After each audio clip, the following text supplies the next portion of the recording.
Good evening. Welcome to today's network seminars talk. Today we have with us Raghuram Bharadwaj. Raghuram is a PhD student in the CSA department who works with Shalabh Bhatnagar sir. He's present today. Good afternoon, everyone. So I'll be talking about this multi-agent RL setting and its applications to smart grid. So under the multi-agent RL, I've considered two setups. One is cooperative multi-agent setting, where there are multiple agents are working towards common goal. So they have to cooperate in order to achieve a common task. So in that setting, the work is to develop actor-critic algorithm for constrained multi-agent RL. And second part of the work deals with two-player zero-sum game. It's a different type of multi-agent setting where two agents are working against each other. And under that setting, my objective is to come up with a generalized minimax Q-learning algorithm. Minimax Q-learning is a popular algorithm, but our objective is to look at some situations where we can improve the convergence rate or for faster convergence to find the optimal minimax value. So once I do this, next I will go to the application of this multi-agent RL setting to smart grids. There our objective is to kind of develop a dynamic pricing model for energy trading. So I'll be discussing quite a few on why we feel that dynamic pricing is useful and any empirical results to support that. So in section 1, as I said, this is cooperative multi-agent setting. This is joint work with Sai Kotreddy from IBM Research and Prabhu Chandran KJ, who was our PhD student and now is assistant professor in IIT Dharwad, and my guide Shalabh Bhatnagar. So the objective of the task is to compute joint action sequence of agents. So joint action means there are multiple agents here. So all agents will take an action. So you get a joint action sequence. So that minimizes the total cost objective criterion. So this is what RL does. So if you look at typical RL setting, you will have a total cost criterion and you would want to minimize it. In this work, we also consider a condition saying we have a penalty or budget functional constraints. So along with minimizing the total cost, we want the agents to also meet this constraint, penalty budget constraints. For example, consider if you want to move a block from place A to place B using multiple agents. So there are multiple agents working together to move a block from A to B or multiple blocks from A to B. And one of the penalty can be the number of collisions is less than some alpha. You want for every, let us say you move 10 boxes, out of that you want only one collision or 0.1 collision. So you can basically specify your requirement as a domain expert, and then you want the agents to meet those penalty constraints along with minimizing the total cost criterion. So to solve that, we use the constraint optimization in general optimization setting, where we utilize this Lagrangian formulation and we come up with nested actor-critic algorithms. You would have seen the actor-critic algorithms. The nested in the sense here we not only have the policy but also the penalty objectives. So the nested is anyway we are going to see it in detail, but the idea is we have a architecture who is computing the policy, and we have a different architecture which is computing the Lagrange multiplier for updation of the Lagrange multiplier. So there is one dedicated architecture for meeting the penalty constraints and one architecture for minimizing the total cost criteria. So just a small motivation why we need to go for multi-agent and also constraint here. So as I said, many real world problems cannot be considered in the context of simple single agent RL, owing to which the study of multi-agent RL has come up. So even in the multi-agent setting, we often encounter constraints specified on the joint actions. I mean, in the path of minimizing some constraint, you might also have to meet some functional budget constraints or some things. So that is the motivation for us to go for this multi-agent and also constraint setting.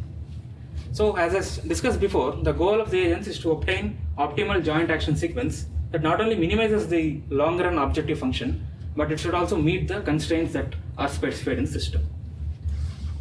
So first we look at the stochastic game setting.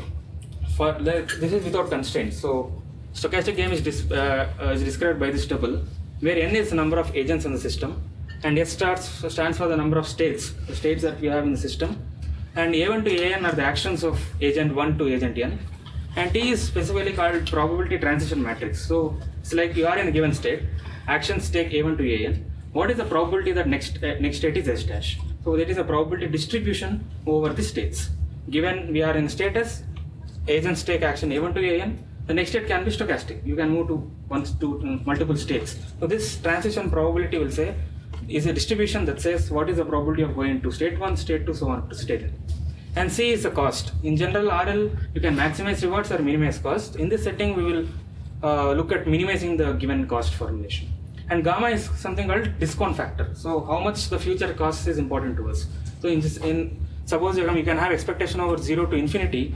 If you have just a single cost, it will go to infinity. Basically, you can't do any like math or anything on that. So you just put a kind of discount factor saying how much future is important to me. So gamma future is discounted by a factor of gamma, which lies in between 0 to 1. So this is typically done in RL setting to make sense of objective function that we are doing.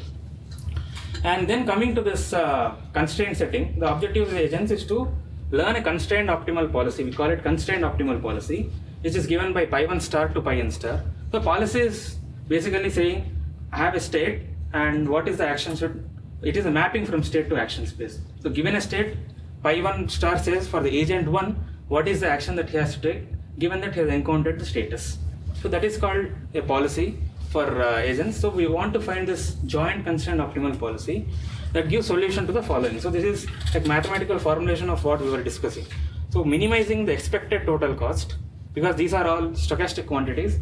The costs evolve depending on what is the next state and so on. So in order to make sense of it, we take expectation, and expectation total cost summation t equal to 0 tau minus. Tau is the time when you stop. You can think it as a stopping time, is equal to tau minus 1.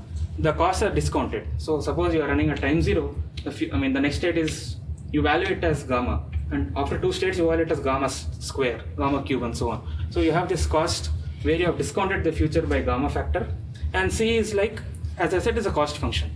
So it has 3 variables. So what is the state? The cost can be like, you can come up with many cost formulation. This is most general.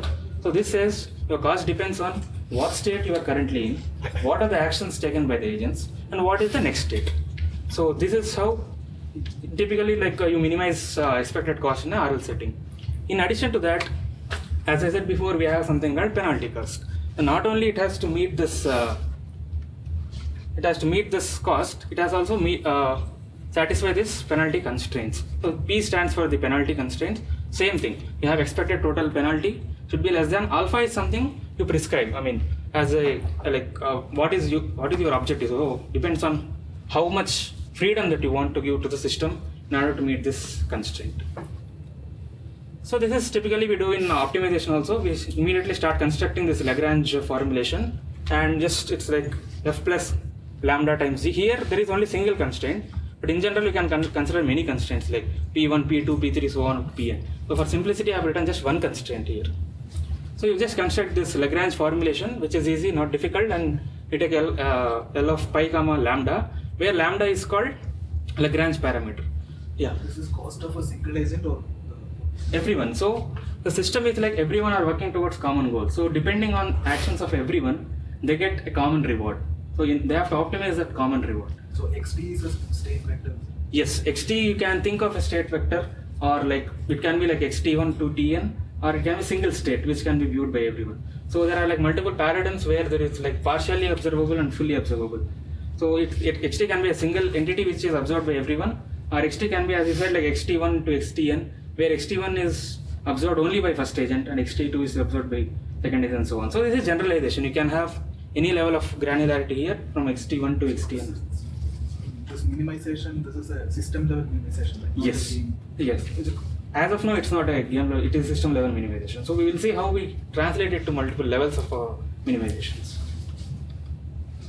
And if you see this, you can immediately ask a question saying, why are you going for constraint at all? Why can't your reward be like C plus something's penalty? What is the use of going for constraint optimization in first place?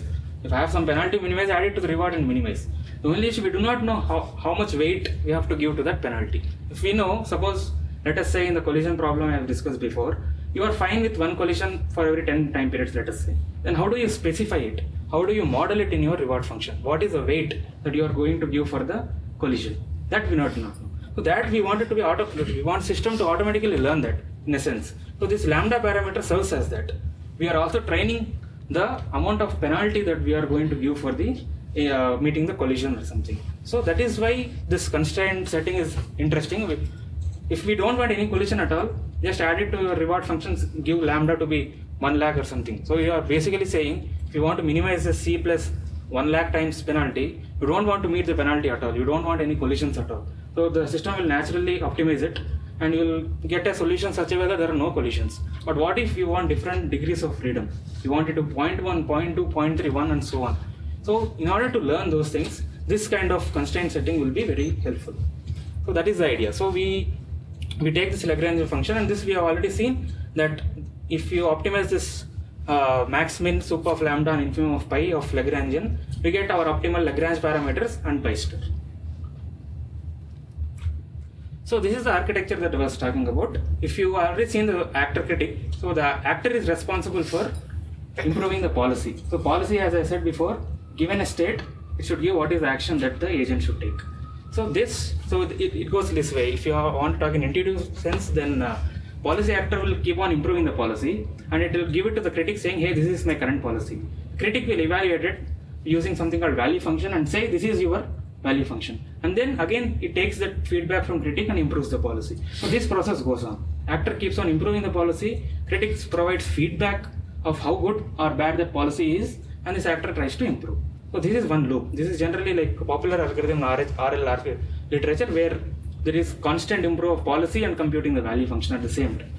On the top of that, we added this layer. So what now happens is, like, we not only have the policy for meeting or minimizing the cost function, we also need to, we also need to take care of what lambda value. So what is the lambda here? This lambda updation should also happen parallelly at a same time. And if you want more this thing, we actually run it in a slower time scale. So we utilize something called 2 time scale approach, where on the faster time scale, you compute this policy evaluation. This is done in a faster time scale, and you keep on updating your lambda on a slower time scale. So as I said here, the policy actor improves the policy, provides this to the critic, he estimates the value function, gives the feedback to the actor. And then this involves the value of lambda.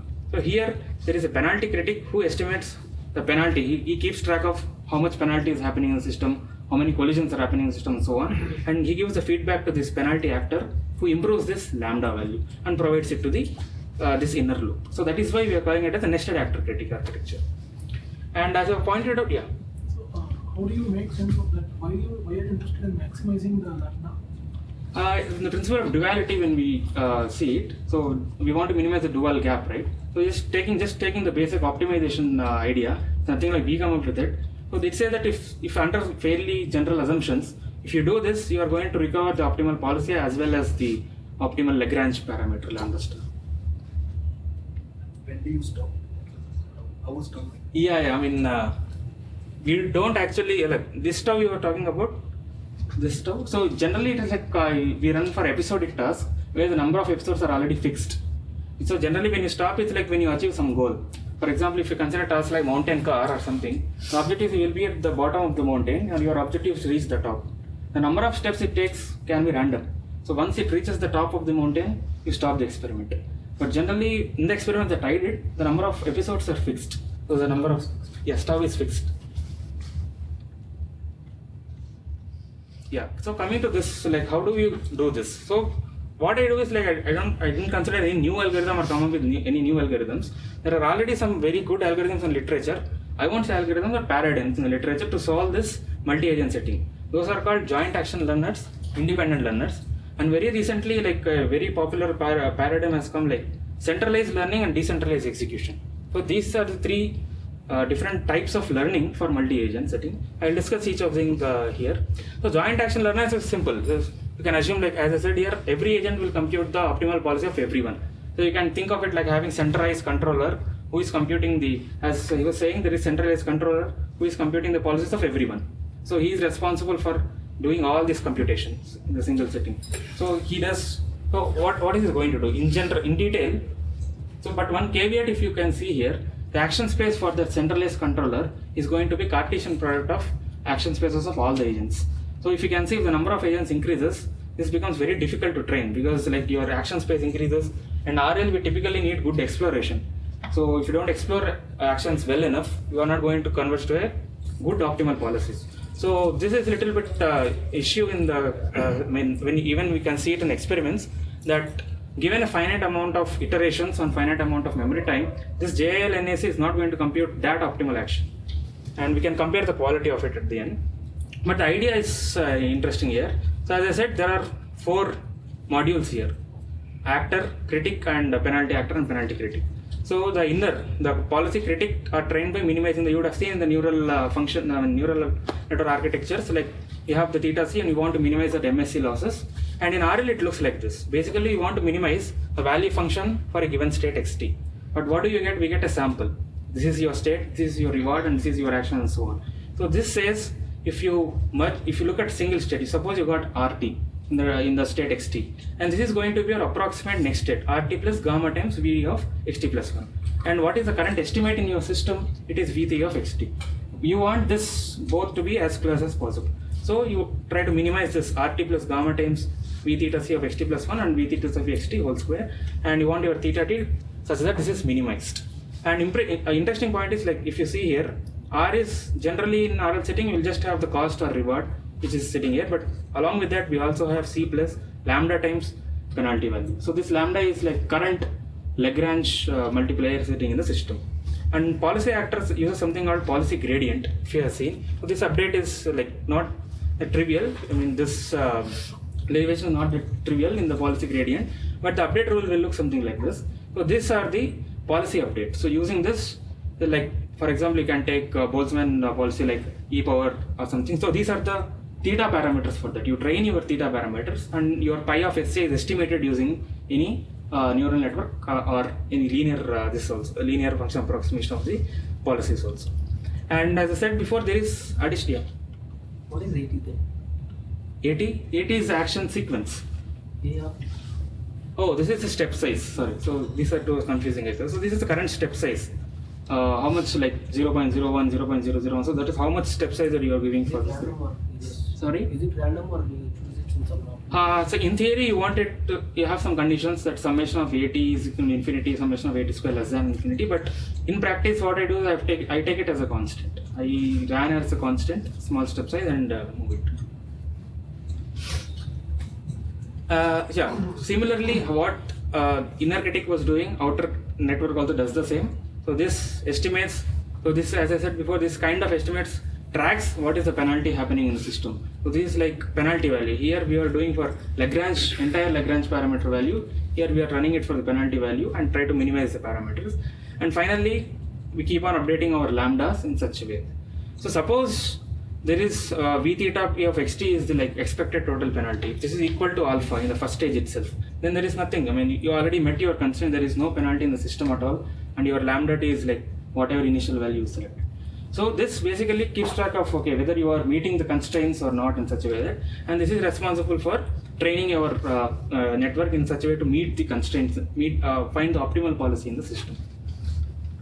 But as I said, like in joint action learners, the action space is very huge. It keeps on increasing as you increase the number of agents.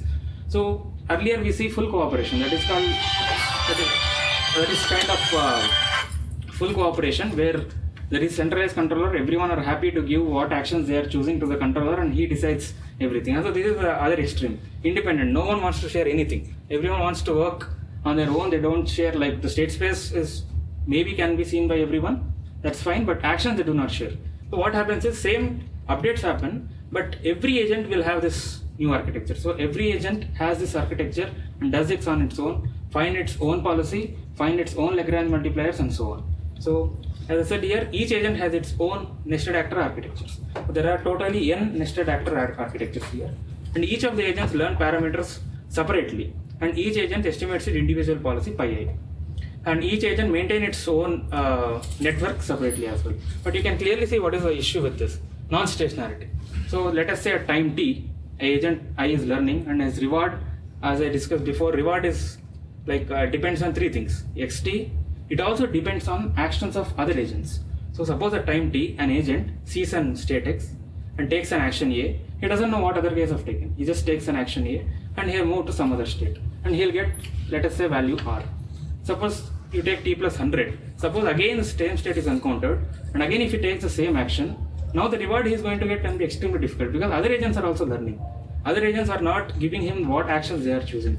So for a same state and same action for a given agent, you are getting different rewards at different times. So this leads to non-stationarity problem, where the policies may not converge at all at the end. I mean, we may get very bad policies in some of the settings, which I have seen, especially you can construct examples in such a way that independent agents can converge, may not diverge in some cases also, but even if it converges to a bad policy. Yeah. I star here is the optimal policy for the entire system. Yes, It's not yes. for the I1 star is not optimal strategy for agent 1. It is optimal strategy for agent I1. Yes, that it is optimal. I1 star is the optimal policy for agent I. Yes. So this is what we call as joint action sequence. So there are n agents. So this is the Pi 1 star to pi n star, all these are the optimal strategies for agent 1 to agent I. Yes. We can discuss later.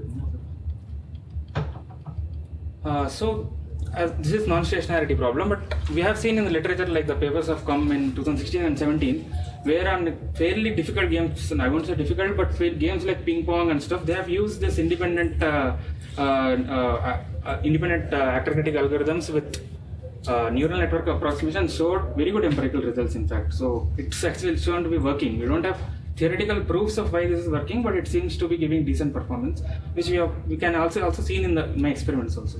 It gives decent performance, but from theoretical point of view, it doesn't have any good convergence properties. So now coming to this new paradigm, so basically they just combine these two ideas. So at one extreme you have full cooperation, and other extreme you have like no communication cooperation at all. So this idea here is only during the training, agents are allowed to share their actions.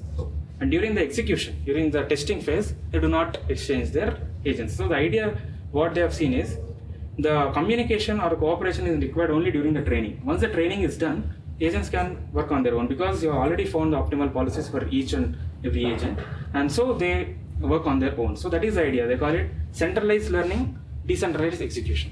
So that basically it sits in between this joint action learners and independent learners.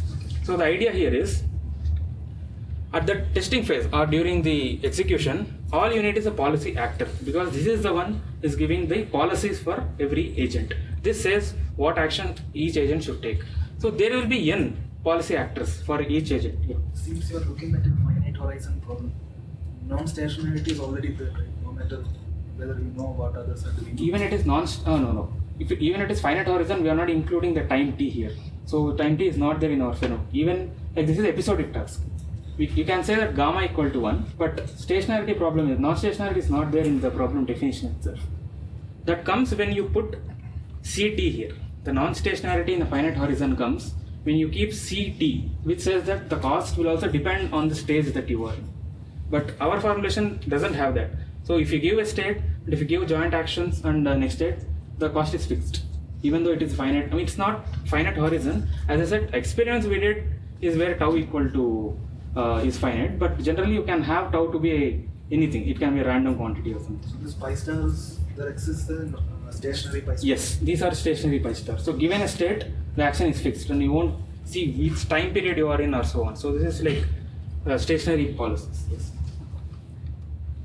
So during the deployment stage, you only need the policy actor, because this is responsible for giving you the actions. So these all can be like common during the training phase. Once the training phase starts, you don't care about what is the value, what is the feedback, and so on. So you will have single critic during training, multiple policy actors, where each agent will be computing its own action, and similarly there will be like single penalty critic who like during training will take all actions and compute what is the penalty or what is the collisions happening in system. And then this is the new thing. So what we said is penalty actor is also not needed during the testing phase, during the deployment. We just need the policy. So we made this penalty actor to be common for everyone. So at the end of the day, we are going to have single policy critic, single penalty actor, single penalty critic, and multiple policy actors. One network for one agent. So there will be a total of n policy actor networks. So that's what we said here. There is one centralized critic which will give feedback of how, the feedback taking into account all the actions of all the agents, and there is centralized critic, one centralized critic, and also there is a single centralized penalty critic also. And as I said, we don't need multiple penalty actors also. A single penalty actor will suffice, and that will take care of improving the lambda parameters of the system. So first we started out with a very simple example. We just want to see like how the behavior is, how each algorithm behaves. So we consider it as 4x4 grid, and there will be 2 agents in the system. So our objective is like you can start from any place and you have to reach the point 11. So 11 is like kind of stop state. In this case, you can see this is finite. The length is finite here. So at max it will take 1, 2, 3, 4, 5, 6, but still random. If you start from 3, the number of steps in the episode are 2, but if you start at 0, the number of steps are different. So the objective of the agents is to learn the shortest path from any given start state, and another constraint that maximum overlap in the path is less than penalty constraint of alpha. So we specify how much overlap we are okay with, and these agents have to learn the shortest path from any given starting point to this 11 such that it respects this penalty constraint of alpha.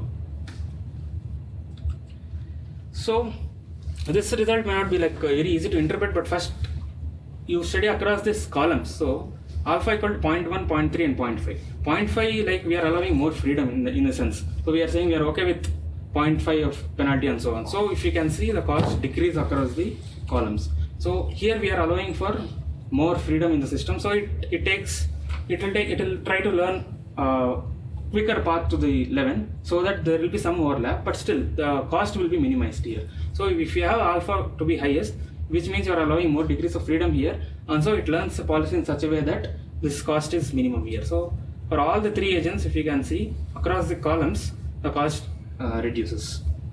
And one thing is like we cannot actually compare which is better algorithm among 3 algorithms, because there is no actually proofs for like for convergence of deep parallel algorithms. So we can't theoretically establish which algorithm is the best or something. So at the end we have to run all the 3 and see. But one thing is, depending on your memory constraint, you can select an algorithm. Suppose you have a lot of memory and number of agents are always fixed and you don't expect to increase it, then you can go for joint action learners, but it may need large number of iterations to converge. I'll tell you where that point comes.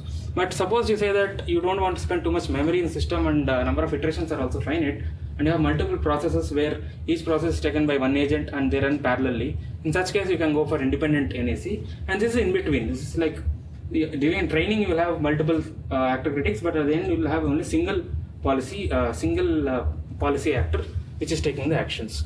Now, in order to understand how well or you have to study this along with this thing. So this is basically the total cost obtained by the systems, and this is whether they have met the penalty or not. So when I say alpha equal to 0.1, we want the agents to have the penalty in such a way that this is always less than or equal to 0.1. Expected penalty is less than or equal to 0.1. JL has achieved it, and centralized has also achieved it, but independent, because of the non-stationarity and something, because one agent doesn't know what other agent is doing, he goes ahead and learns something, and that second agent also goes ahead and learns something in a way, so they may not meet this penalty constraints, and you can see it here. So it is like 0.127. Similarly for alpha equal to 0.3 and 0.5, this we don't have any guarantee at all. JLNAC is essentially a single network. I mean, there is a central coordinator who is taking everything. So we know that given enough number of iterations and time, these are going to compute. These are going to essentially compute the optimal policy, which minimizes the cost at the same time meets the penalty of 0.1, 0.3 and 0.5. So that is the difference. So here we can see that independent NAC may not always like give us the best results. So I won't say I will endorse this centralized NAC, but it looks to like take optimal amount of time and also like give decent results. But still we need to do empirical analysis more to understand the behavior completely. So this is a small example, and then there is something called a simple spread. I'll just have a small video there where you can actually see what's happening. So you have this blue dots object. This is a continuous space. I mean, these can go out of the system also. You have to train carefully in such a way that these comes and capture this, go near this black dot. So if you see, this is after training. So once they have trained, the thing is like these blue dots have to go and capture this black dot, but we have said that the collision should be less than 1 or something. I think for this experiment I kept number of collisions is like always less than or equal to 1 or 1.5 if you don't remember, but the objective is to go and capture the black dot. So they are doing in this case is black dot and learn in such a way that they'll go and capture the black dots, at the same time minimizing the number of collisions happening in the system. What is the cost? Cost is like minimum distance. So if you take for every agent, blue agent, you will take what is the closest black dot is, and you sum up all the costs, and that is going to be cost. If you minimize that quantity, everyone will go towards their closest black dot. So that's what we specify as a cost. And the penalty is if they collide. If they collide, everyone incurs that penalty. And they have to learn, they have to maneuver in such a way that they reach the black dots in such a way the penalty constraint is respected. The policy is directions. Yes, policy is directions, left, right. But the case is like, we can't see the screen here, but it can go diverge at all. So all the three agents can go in random directions and never come back in the system. So there is this problem of divergence in neural networks also. So this space is just the space where the black dots are. You have infinite continuous space where the blue dots can roam around.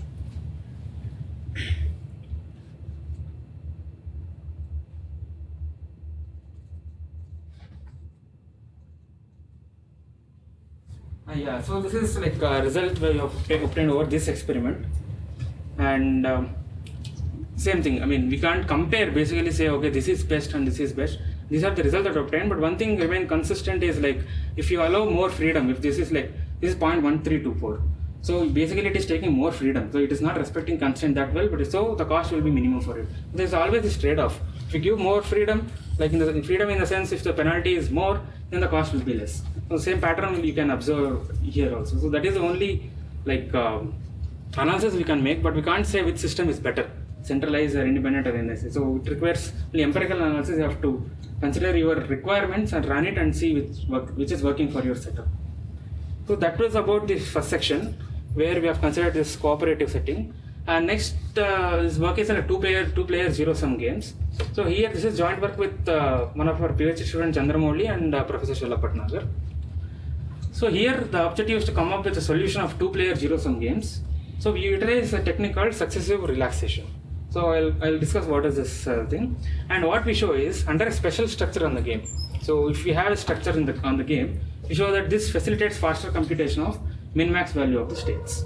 And then we derive something called generalized min-max Q-learning. As I said earlier, min-max Q-learning is already a popular algorithm for computing the min-max value function of the state. So we derive generalized min-max Q-learning algorithm when the model information is not known. You generally use this Q-learning kind of algorithms when the system model is not known. That is, the transition probabilities and reward structures are not known, and only you get samples from the system. So we derive such an algorithm for this setting, and then we prove the convergence. This setting we actually prove the convergence using stochastic approximation algorithms. So as before, a two-player zero-sum is characterized by this tuple, where again S is a set of states in the system, U is like actions of agent 1 and V is the actions of agent 2, and P as before is the transition probability, which says like we are in state S and action A1 and A2 are taken by the agents, what is the probability distribution over next states.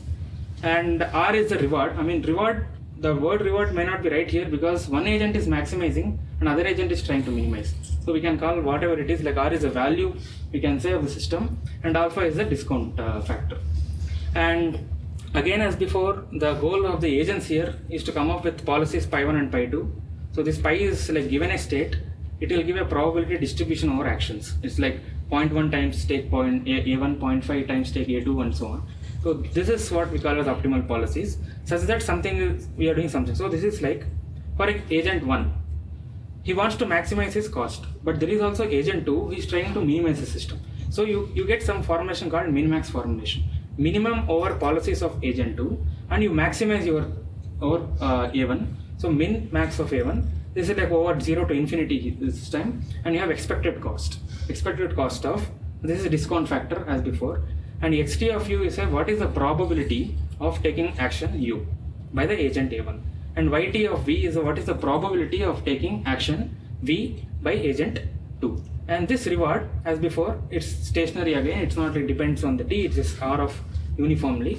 So it is like r of what is the current state, what is action u and action v. So this is what is the objective. You want to minimize, you want to compute value function satisfying this, and starting from given state I.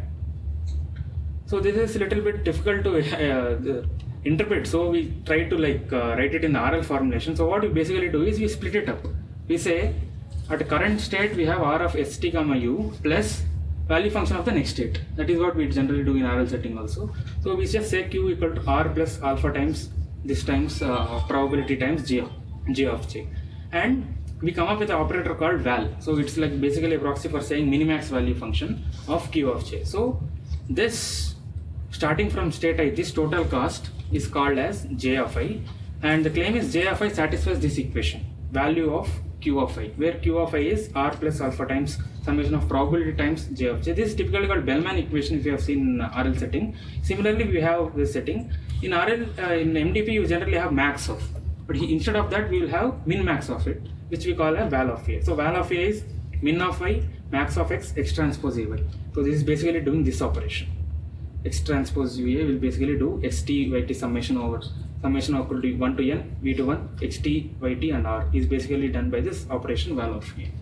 And we, in just analogous to how we do in MDP, we construct this fixed point equation. We show that this operator, we show the operator's contraction, apply fixed point theorem and compute the optimal solution. Same thing here. So you basically construct an operator t as this t of j equal to val of q of I, and you keep on applying this t operator j naught. You start with j naught, t j naught, t star j naught, t cube and so on.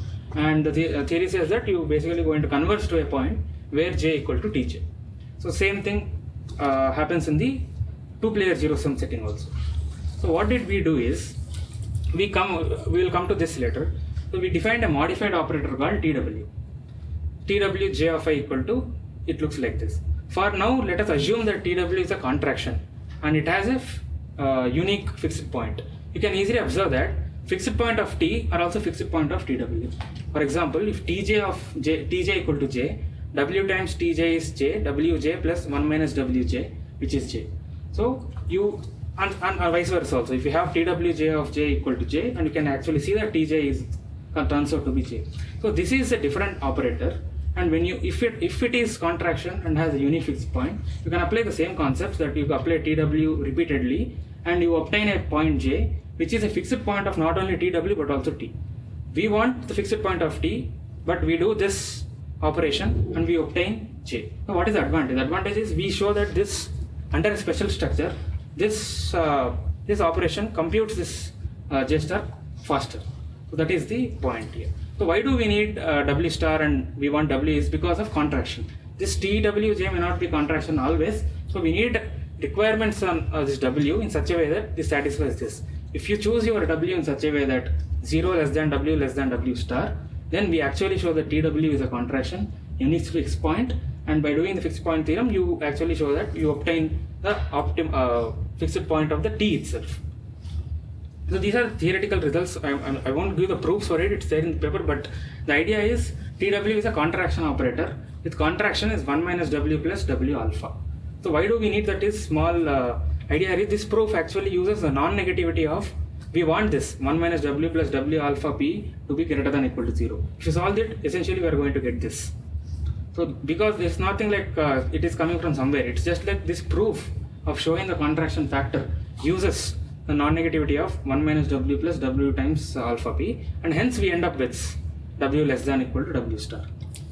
So what is the advantage? As I said before, if you consider, so W can be from 0 to W, it has to be positive and should be less than or equal to W star. But if your W star is in such a way that it is greater than 1, first of all, and if you choose your W in such a way that it lies between 1 and W star, the contraction factor for this new map is 1 minus W plus alpha W, which is less than or equal to alpha. So this is the result. So we got a new map TW, which is doing essentially the same thing. You are going to find fixed point of T itself, but the contraction factor is less than alpha, which is original contraction factor of T. So that is the idea. So when does this happen? So when do we and choose our W in such a way that it lies between 1 and W star is greater than 1. So when does it happen is if we have P of I given I comma U comma V greater than 0 for all I, U, and V. So if you want to talk in intuitive terms, then for example, if consider a system, kind of a faulty system, where even when you apply actions, there is a positive probability of staying in the same state. Basically, there is a self loop. If for every state and every action there is a self loop, you get that W star is greater than 1, and then you can choose your W which is greater than 1 and obtain better convergence than better contraction than alpha. So this is entirely assuming that we know the system, like transition probability and everything. So Q-learning are kind of algorithms where we do not assume the existence of the model, that is probability transition matrix and everything, and instead you just get the samples from the system. This is the state, this is the action, reward, and so on. Using these samples, your objective is to compute your optimal value function and optimal policy. So we already have this minimax Q-learning algorithm, and similarly, like that utilizes this T operator. Now we have constructed a new TW operator. Using this, we come up with something called Q dagger of I, U, V, which is again essentially a Q-learning for the new contraction operator. And this is one result we show, that the difference between the Q values we compute and original optimal, let us say optimal Q values, is this much. But the very important and interesting result is, even though there is this difference, all we care at the end is what is the minimax value of the system. They turn out to be same. So even though you have the difference between like Q values for different actions, U, V and U, V, at the end, when you what we wanted is a val, which is the minimax value function. They turn out to be same for both the states. So essentially what I'm trying to say is, even you can use this TW, do model with model or without model free, and you compute your Q values and compute your optimal value function, optimal min-max value, they turned out to be same here. So this is algorithm. In Q-learning you would have seen just 1 minus gamma Q plus Q times Dn, where W is 1 essentially. In minimax Q-learning you will have W to be 1. You don't have this term at all. You just have what is the reward I obtain and alpha times what is the, generally you have max here, but this is 2 player 0 sum, so you will have val of Qn plus 1, and then you do this updation. And as I showed before, this actually computes the Q values might be different. The Q values that you obtain for different I, U and V for our algorithm and the optimal value, the original value can be different. However, the min-max values of both the algorithms turns out to be same. So why are we calling this generalization? So here are different cases. If you just take W to be 1 here, this is nothing but standard minimax Q-learning algorithm. There is no difference. So if you take W less than 1, as here you get that 1 minus W plus alpha W to be greater than 0, which gives rise to another set of another class of minimax Q-learning algorithms, but with a slower convergence. Basically you are having a contraction factor larger than alpha. So this is the case which I was discussing before. If you choose your W to be greater than 1, which implies that there should be flexibility for it. It won't happen immediately. You want W star to be greater than 1, only then you can choose your W to be greater than 1. And if such pattern exists, we show that the contraction factor is less than alpha, and it gives rise to a faster minimax Q-learning algorithm. So for that to happen, the W star greater than 1 to happen, we need this criterion, which I was discussing earlier, that there is a self loop for every state. And we did small empirical results here. So we ran it on like 3 systems, one with 10 states, 5 actions, 20 states 5 and 50 states 5, and we generated 50 independent runs of it and averaged it, and the discount factor is 0.6 here. So but respecting that pattern, so we constructed this example in such a way that W star is greater than 1, because that is the class where we say that it gives faster convergence. So if you see this average error is error between the values we obtained at the end of the iterations and the actual minimax value. You see this generalize is giving a better error compared to the standard minimax Q-learning. But assume, you have to remember that this is under that structure, that W star is greater than 1, which means that there is a self loop in every state. This may not happen every time. So basically I ran experiments for case 3. I choose this p values in such a way that this happens, and then on this setting we can claim that our algorithm performs better, and so on. Only under this case 3 setting it is shown that this gives better results.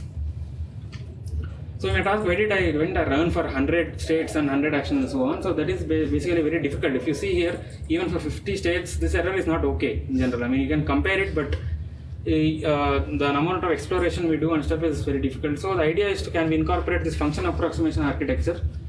So once we incorporate this nonlinear function approximation, we don't get these theoretical results and all. But empirically, we can try to see whether it works for larger states and larger action spaces. That is one thing. And then we spoke about convergence of when the model is known. So these are theoretical results for model is known. So even for this Q-learning algorithm, min-max Q-learning algorithm, can we derive the rate of convergence? Is the second point that we are currently looking at. And last part is this is ongoing work that we are doing. The objective is we want to apply this multi-agent RL to the setting of smart grids. So this is joint work with Shravan and Chanakya, who are interns from IIT, and Professor Shalabh Bhatnagar. So the concept of smart grid is like we have the traditional power grid operations. Can we make use of all the data and improve this traditional operation? So that is everything what you can do under that comes under the cloud of this smart grid, and is essentially consists of distributed energy network groups, and which have the independent intelligent nodes sitting at them, and which can operate autonomously or communicate and share their data between themselves. So the objectives that we consider in the work, like we want to combine all these three ideas. So what do we mean by demand side management is minimizing the peak demand.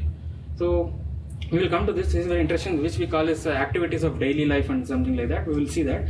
So the objective is, can we minimize the peak demand? For example, if you can, like if you are leaving your home and going to office, if everyone switches on their washing machine at 9 o'clock and leave, at 9 you'll have a very peak demand because everyone is switching on their washing machine. So that can we minimize that peak demand and scatter it over different time periods? So that we can achieve using dynamic pricing and integrating the customer's participation. So how do we do? We ask the customers like to have the smart meters, which basically tracks what demand, how much demand is used at different time periods over the day, and using that data can we do something. So this basically also minimize, in turn this objective will minimize the cost of consumption of your power. And on the supply side management, the idea is we are getting like if you have like renewable energy sources and main grid everything, you are having lot of supply, there are a lot of variables in the demand. At the end of the day, can we minimize this demand supply power deficit? So that is one problem.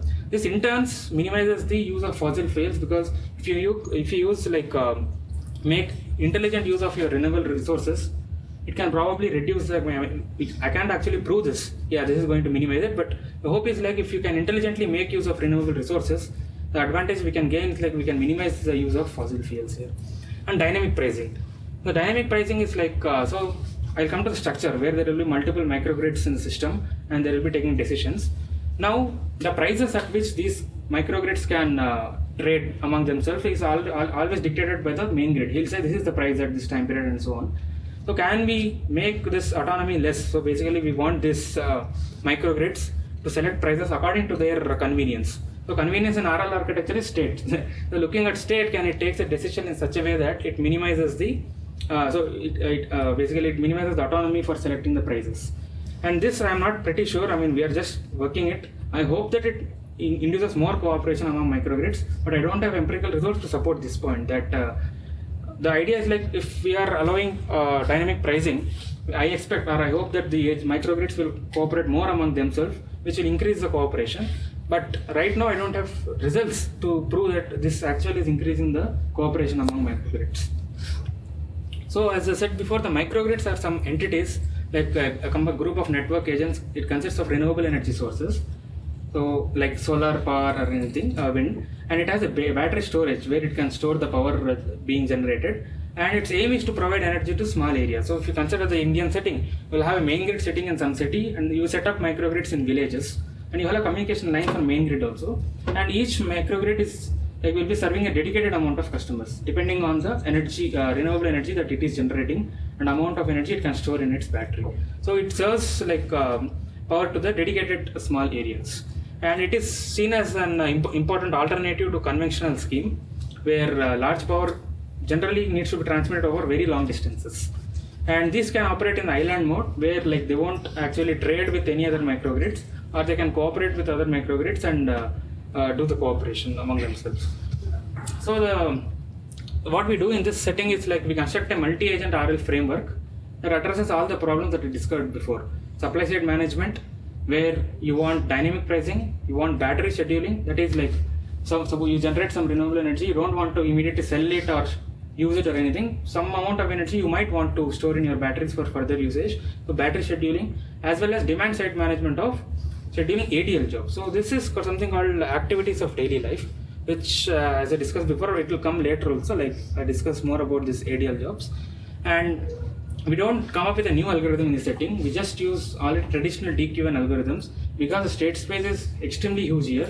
We can't use traditional vanilla RL algorithms like Q-learning. We had to use this deep Q-learning setting. So we just straightforwardly use this DQN approach to solve the problem. But the only kind of different thing we do is like we use two separate networks, because for us both problems are equally important, and we want both the action space in both the problems to be explored enough So we basically create two separate networks. One is, you can think of, one is handling the demand side management, and other is handling the supply side management. At the end of the day, they work as a common ingredients to the same MTP. And current now what we can show is like the reward obtained by microgrid is lower, but employs a constant pricing policy. So if you don't employ this dynamic pricing policy, the reward obtained is lower compared to the dynamic pricing policy, is something that we are going to show in the results. So the setup goes like this. You have n microgrids, 1 to n, which are interconnected. In our setting, we can consider the cooperative mode, not island mode. And they are also having the connections to the central electric distribution network. And each agent I is equipped with renewable energy source, like solar power or wind power, and it has a battery of capacity BI units.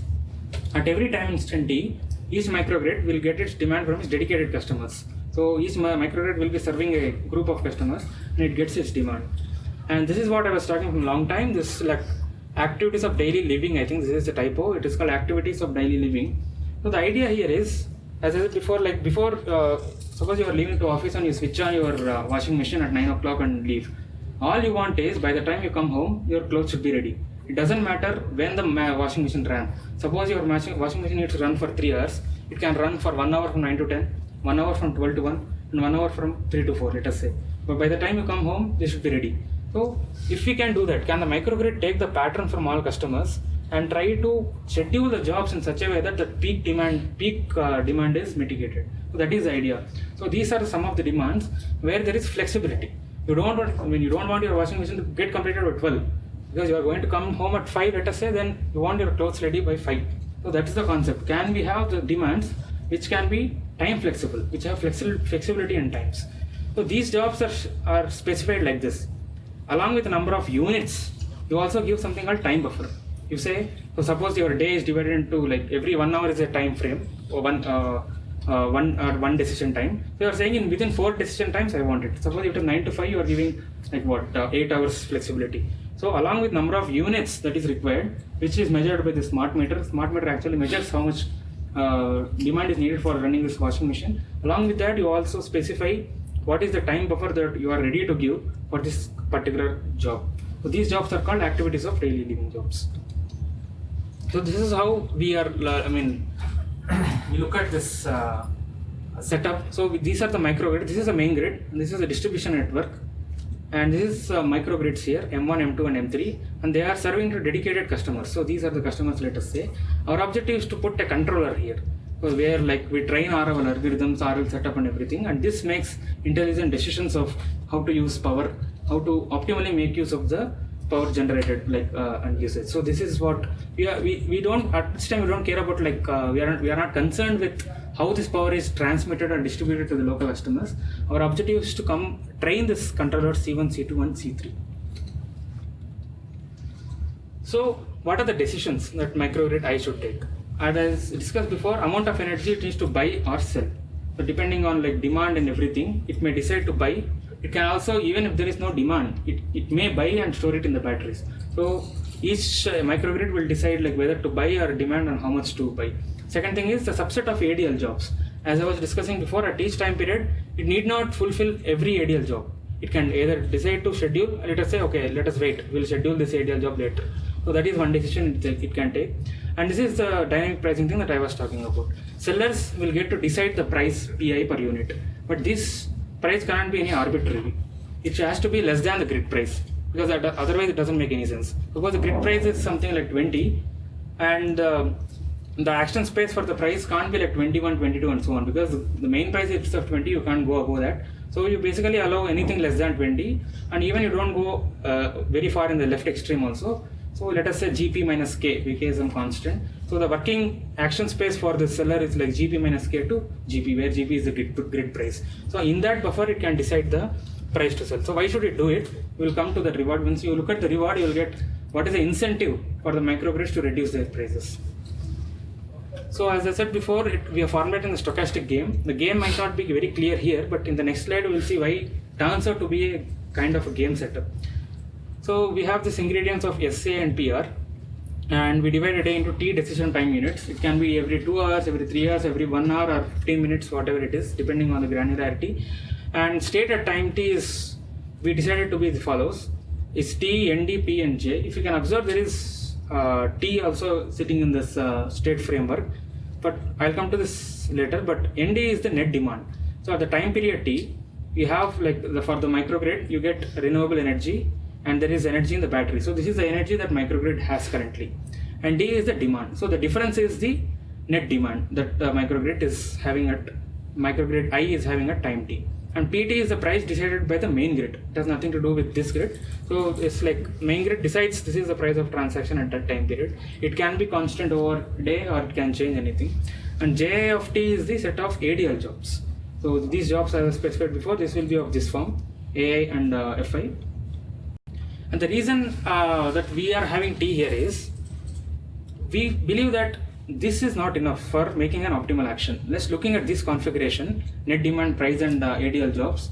The microgrid may not learn the optimal action for the following reason. Suppose you consider a solar grid.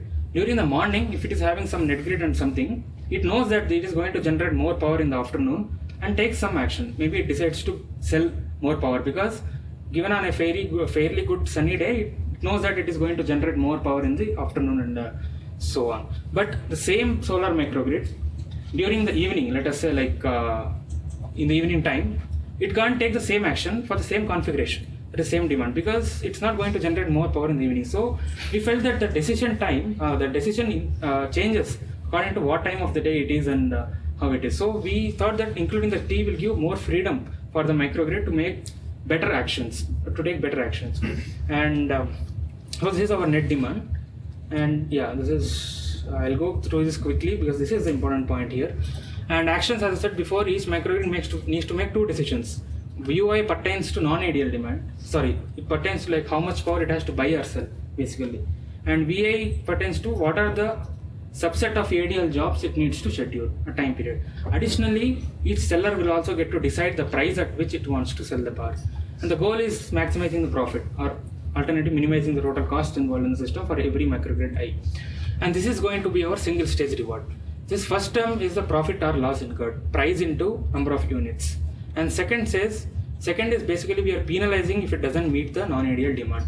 And this is like for ADL demand. For ADL demand, you give the penalty only if all your decision time periods have expired. Till then, you can keep on scheduling your jobs. Only if it is expired, only at that time period you are going to incur the penalty. Now this is why there will be the game induced in the system. For a given buyer, he can choose to buy from multiple multiple sellers and decide the price. So this induces a game in the system, like for a given buyer, from which seller it has to buy the power. So it depends on like whoever is selling at least price. So this kind of like, that is how the agents will learn when they are in system to minimize their prices or increasing their prices or lowering their prices depending on the configurations. And this PT into UT will induce a game in the system. And yeah, I don't have enough time to go through this algorithm. This is simple DQN algorithm, but just the difference that so each microgrid can choose to buy only from one seller or multiple sellers. So proposed algorithm, there is no actual big novelty in the algorithm. We just simply use this DQN setup. Just that we have two different what we call agents sitting in the DQN. So one is responsible for taking ADL jobs, one is responsible for taking ET actions. Once they take common actions, then you will get a common reward. So there are some advantages that we do good exploration by doing this two separately, ADL and energy trading. And we quickly go to one interesting experiment that we did. So we have taken these 3 microgrids, and 2 of them we actually employ this dynamic pricing model, and one agent is working on a constant pricing model. In constant pricing, the microgrid sells at a constant price of 20 every time. In dynamic pricing, as I said before, the microgrid uses RL to decide the price between maximum. It can't go higher than 20, it can't sell at more than 20 units. So it is limited to 20, and the minimum is we set it as 15. And this is a crucial point. Even though main grid sells at 20, when you want to buy it back to the main grid, it won't accept at the same price it is selling.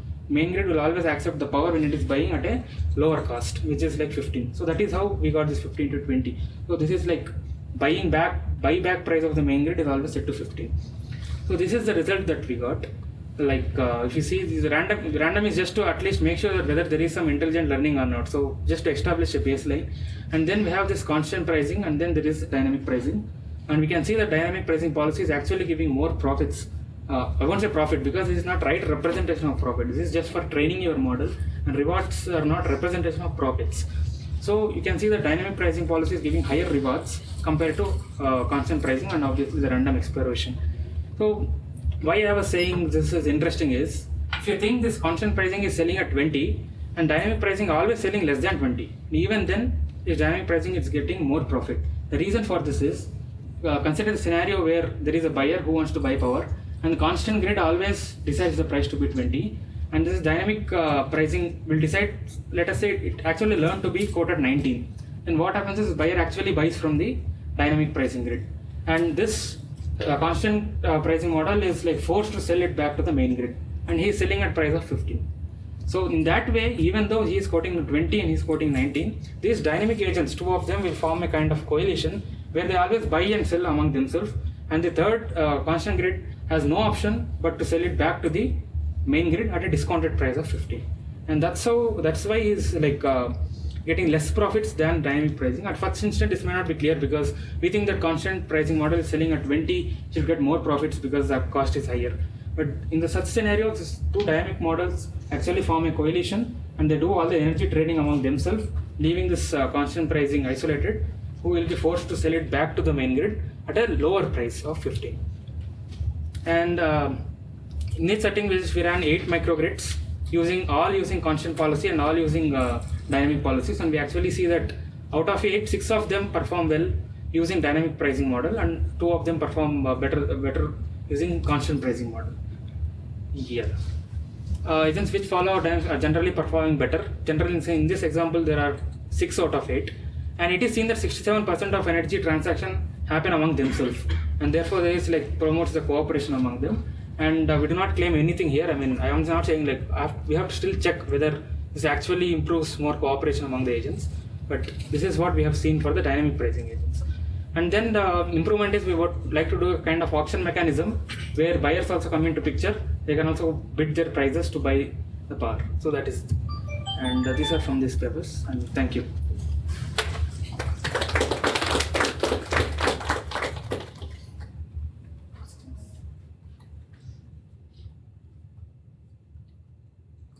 The 37th slide, right? You had the battery energy. You said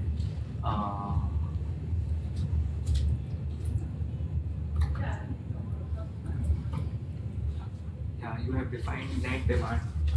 In that, the BT of right? That you have said it is the battery energy, but then net demand will be in terms of power, right? Mm-hmm.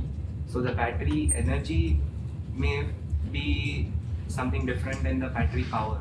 Battery power could be anything, right? You can have discharge at any rate or something like that. Actually, we didn't take into consideration the thing. Probably, I've seen paper where they convert it.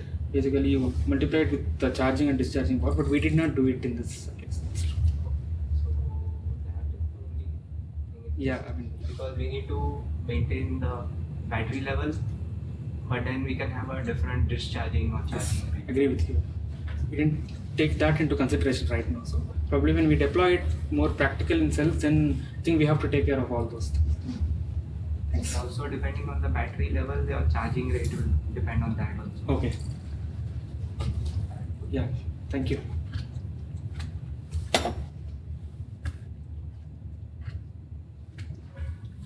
In this formula, you talked about the need to include T because of time varying actions. So can a similar effect be incorporated by increasing the action space of the MVP? Action space is fixed, right? I mean, it's like it is bounded basically. You can't. Depends on transmission line. You can't buy so much. You can't say I need 100. No, like one action could be sell in the morning, the other action can be sell in the evening. It's all included in the system, so that happens actually. So depending on the state, it takes varying different actions at